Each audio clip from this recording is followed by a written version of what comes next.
Welcome to the Northeast Kingdom Voice. I'm your host, Scott Wheeler. Today's guest is Shannon Collins. She isn't here just to tell her story. She is here looking for a miracle. Welcome to the show, Shannon. Thank you, Scott. First of all, I've got to offer you my condolences because what you're going through is I know it's your granddaughter, but it's still, you're not only watching your granddaughter go through what she's going through, but you have to watch your daughter go through what she's going through. So just to tell the viewers is one of your twin, 7-month-old granddaughters is in the hospital. She is. And is the term life support or is she off of life support? She was actually taken off life support last week and progressing very slowly. Right. So let's back up now. Here's a photo of one of your granddaughters. And what is her name? Her name is Zakia. Right. She looks like she has all kinds of life, at least when this photo is taken. Zakia, she's a twin. Her sister is Zakia. And here are the twins. So Zakia is more the introverted. She's actually very shy. Right. And she kind of sits back and she takes everything in. I kind of dubbed her my sweet pea because it's hard to get smiles from her, but when she does, it literally is just the sweetest little smile, where my other granddaughter, Zakia, is just like full and bubbly and just, great big smiles, but I kind of dubbed her my sweet pea. Right. As you know, I'm also the father of twins. That's how come this story has really captivated me, and really I wanted to do something because my boys are now 29 years old. And I'm not going to say my story was identical, but we also almost lost ours when they were just several months old. So my wife and I, we really feel for what you're going through. And although I don't know your daughter and son-in-law, we just remember what it was like. We had one child up here. We had one child in Burlington. And so when we saw this was going on, we wanted to do something. How are you hanging in there, Grandma? We're doing the best we can. It makes it a little bit easier because I actually have become the full-time caregiver of Zakia. So she does allow me to focus on her, so I don't have as much time to really focus on Zakia, which is probably good mentally. Right. Now, how old are they? 7 months? They're 7 months old. Right. Another reason I feel for you, too, is because we have a 5-month-old, our first granddaughter, our first grandchild, and I must just rip you, especially with twins. Do you think she understands the one at home? There's a separation, or does she feel that? No, I believe that she does. They've never slept apart, right, ever, until the first night. They still share the same crib. And even when they're at my house, pack and play crib, they share it. And we have brought Zakia down to see Zakia. Sometimes she seems oblivious, and then she'll focus on her. And we actually got a picture of her a couple of days ago next to her crib, actually reaching in to hold her hand. Yeah, so what took place here? How did she go from this bubbly child to knocking on the death's door? Well, here she is, another photo, and it's not, that must be even a painful photo for you to look at. What happened? My daughter and I had actually spent the day in Burlington on that Saturday with the girls. My Twinkies is what I call them. My daughter hates that, but to me they're perfect twin goodness. So right, they're my right. Twinkies. And that night, Zakia just did not sleep well. Cassandra had called me Sunday morning and told me that she wasn't feeling well and she didn't sleep all night. She had a very high fever. Part of me feels that I sort of let her down because she was looking for guidance from me, Right. but I'm like, Cash, she's got a fever, just put some cool washcloths, give her a medicine. And there's a lot of bugs going around, you know. But she did decide that Sunday night to take her to the emergency room. She felt something just wasn't right. So she brought her to the emergency room, and they had given her fluids and some Tylenol.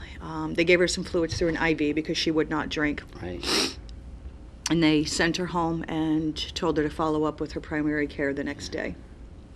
So Monday morning, I went with Cassandra to the doctor's, and Dr. Malik had looked at her and assessed her and attempted to see if she would drink her bottle in the office, and she would not. So he had told us to go over to the ER again. We presumed for more fluids. Mm-hmm. And that's when things just progressed, and she spiked a fever of 105.1. And Dr. Bouchard did a spinal tap after a few hours. I don't believe that anybody suspected it was actually going to come back positive. And sure enough, it did. For meningitis. Yes, yes. People have mentioned to me, what is meningitis? I have an overall understanding, but not very well. You must be kind of an expert on it now. Well, I'm trying to learn a little bit more. The particular type of meningitis that she has is pneumococcal meningitis, Right. which is not it's not the viral, but it's bacterial. Right. And it was explained to us that 90% of preschool children actually carry that virus in their nose, and a lot of adults, if you had a room full of adults, that several would probably test positive. And just the words that were used to us by the pediatric neurologist is she was just very unlucky. She has been vaccinated, but because she's under a year, they still are not 100% in effect. So the bacterial meningitis that she has got into her bloodstream, which in turn gave her septicemia, which itself is got a high death rate. Right. And that's infection in the blood, bacterial infection. And hers, after it infected her bloodstream, it crossed over into the meninges, which is the fluid that surrounds the brain and the spinal stem and the spinal cord. And it causes inflammation and poisoning around the fluids. And immediate treatment is really necessary, including the steroids to try to stop the swelling. And so, when you say immediate, like, do you think if, like, are you talking about hours, like once it's determined? Literally hours, yes. Right. It is very fast. Right. So how is she doing now? Just this week, they extubated her on Sunday morning, which they took the breathing tube out. That was very touch and go, actually. The physician had came in later that night and was surprised to see she was doing so well. She actually had expected to be called back in to intubate her again, but she was able to breathe on her own. They kept oxygen, the nasal cannula, up to 10, which is a high force, pressing it into her body. She has, she's done well. She did contract another virus through the, from the extubation. Right. And she ended up with pneumonia. It's like one step forward, two steps back, or vice versa. We're just kind of really sticking by each other's side and supporting as much as we can, because although we believe that she's over the hump for succumbing to the illness, it's the next steps of the quality of life that she's going to have. Right. Because there's a certain amount of brain damage. Yeah, we've been told several times, and the word was severe. It wasn't mild, it wasn't moderate. She has severe brain damage. And I had asked the neurologist if it was a certain part of her brain. thinking that, it may affect motor skills or speech, and he said it's through her whole brain.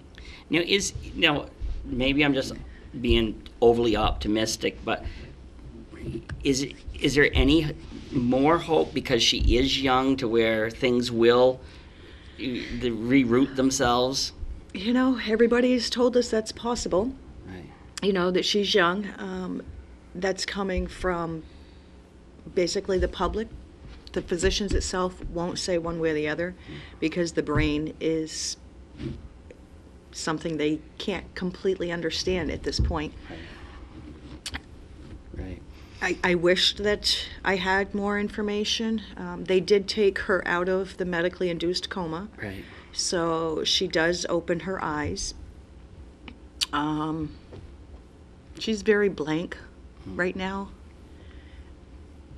Right. She moves her eyes, but she doesn't look at anything. She kind of looks through you. Right. Yeah. So in other words, you still got a long road to go. Now on the positive side. Yeah. She's here. Right. But I want her to have a quality of life. That's important. Right. But on the positive side, if you want to see what has the community support been like? That's where I was going to say the positive side is it is really uncanny, the amount of people that have come forward. I started a GoFundMe page because they both work full-time, but unfortunately their positions don't have benefits where they can have paid time off or medical leave, anything to that effect. So their choice to be with their daughter, which is exactly where they should be, leaves them with zero income, for heat, lights, car payment, insurance. We all know, we all have those bills. So I had started the GoFundMe page and very surprised at how well it took off. I do have some other people that approached me personally and asked if they could also do some local fundraisers, which they're working on that as well at the moment. Now there's a fundraising dance coming up. Is that February 7th? And then where is that going to be? It's going to be at the North Troy American Legion, and they're from 7 to 9. Children are also allowed to come from that point, and then from 9 on, then it'll be the adults. But they are also going to do a 50-50. As well as, I believe, a silent auction, and they're seeking donations if somebody has something that they would like to donate to go towards that. And they are also doing a T-shirt fundraiser, which are prayers for Zakia. It's on a gray T-shirt with purple lettering. Right. Now, if somebody wants to contribute to the either the fund or to the auction, who do they contact and how do they? If they want to send a check, they can always send it to me, which I have done that as well. And that's at? You can send that to 5173 Vermont Route 14, Newport Center, Vermont, 05857. There is also links on Facebook page, several of them that are for the GoFundMe. Even if you went to just GoFundMe and you just typed in Zakia, Zakeyah, it'll bring up her page. As far as the actual dance and the fundraising there for different items, Carissa Vinyl and Heather Dobler, I believe, are the ones that are sort of taking charge on that. You've probably even heard from people that you have no idea. I had actually received a donation in the mail yesterday from a Vermonter in Illinois, is how it was signed. Their address was on there. I was able to Google it and actually figured out it's one of your followers. Oh, really? It is. Yeah, because I've really put it out there because, as I said, Penny and I, we don't go very long without thinking about your thing because it just brings us back. But I can only hope that your outcome is as good as our outcome because our boy, even though they were given largely a death sentence, they did overcome. And that's Penny and I, we've thought more about what we went through by watching what you've gone through because 29 years, and that's still etched in our minds. And I'm going to tell you, no matter what happens, you're going to look back and realize that these last few weeks you were probably operating in a fog of I think I still am, but I get what you're saying. No, you're going to look back, and but you know what, you're doing the right thing. Is family's family, and you know one thing about this area, and I think you're finding this out. You probably already knew is we like to fight together, we like to play together, we like to work together, but the bottom line is, I think we're pretty decent people here. We are, and as I said, even those who we like to fight with. We still come together when Right. there's a need, and that's the important thing. And I've been watching your fundraiser. I've watched other ones, and we might not. I was once told that we're not very philanthropic here. Well, philanthropic is a fancy word for giving. Well, you know what? I don't think we give to big organizations that much, because I think we're kind of hesitant on where that money's going. But like to causes such as yours, I think people come out of the woodwork, or the Halo Fund. I think we're a very given people. Actually, I had a gentleman sent me a letter yesterday that I received. And to me, it's more about thinking and keeping my family, Right. whether you believe in prayers or positive vibes or Right. energy. But in his letter, he lives in the St. Johnsbury-ish area, Right. and he lives in a halfway house, who is going through divorce and, being homeless, literally on the verge of homelessness, and he sent $1 and a penny, and that actually is the one that has stuck with me the most, because as little as he has, he still wanted to do something. Oh, yeah, I love hearing those stories, because no disrespect to the people who donate all kinds of money to a cause, and then their gift is often right at the top of the list on a memorial wall. But meanwhile, that person who gave you the money, that was probably as much to him or her than it is to somebody, a millionaire, giving $20,000. That's Absolutely. And I think, because no amount of money is going to really solve what you're going through. So I think you're probably, the money's nice and it's really needed, but I think that just this community support you're receiving must be at least heartwarming. It is. It's very heartwarming, and it is nothing about the money, because I'd give it all back in a heartbeat. What do we all go through life. We get caught up in the little things. You probably realize half the things that bothered you a month ago, they were just the little thing now. Absolutely. And your granddaughters were at the stage where, from having a 5-month-old granddaughter myself, I can envision what they were probably thinking about walking, at least getting to that point, right? Yeah, Zakia was actually starting to push herself up on her knees. She was always a week or two ahead of Zakia. And so I think she'd be crawling now if things hadn't Right. had the change of events. How's your daughter doing? Because, and by the way, is the two of you could pass off as twins. From what I Don't see I wish I was that young, but thank you. I saw her in the news and I said, wow, mother and daughter, or what? How is she doing? I have said that from probably mid-pregnancy of Cassandra, Okay. realizing how difficult it is to carry twins, and then to watch her raise them, I have grown admiration for her Right. that I didn't know. I love my kids and I'm Right. proud of my kids, but I'm just in awe. And again, in this situation, she is right where she needs to be. Right. So, And how's your son-in-law doing? He is amazing. He is a wonderful daddy. He loves those little girls. Of course, we all love our kids.